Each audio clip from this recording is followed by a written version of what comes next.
Alrighty, let's work with our parts of music for the Gradnd Staff. Now we know our parts of music from working with the treble clef.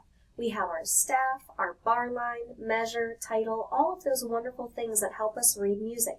Now let's find them in our Gradnd Staff. When we look at the mill wheel, when we look at that Gradnd Staff, we are still seeing our right hand and our left hand, our treble clef and our bass clef.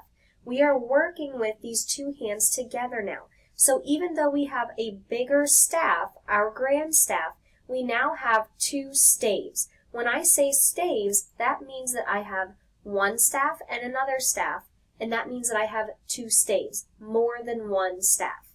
Okay, but we will still be reading our music from left to right, just like we did with our treble clef. So make sure that when you're reading your music, you're now looking at two lines up and down, rather than just reading one.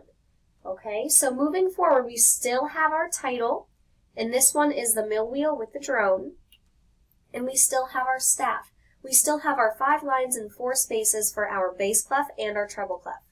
We also still have our music notes and our measures. Some of our music notes now include that whole note in the bass clef, but we also still have our eighth notes and quarter notes.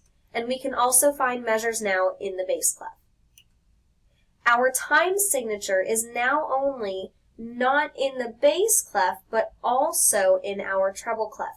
When you see the time signature in the treble clef, it should match the bass clef. That means that you're playing 4 beats in both hands with a 4/4 time signature.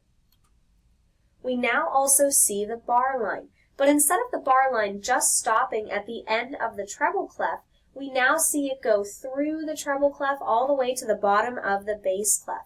That means that it's connected together and you're playing those two lines at the same time.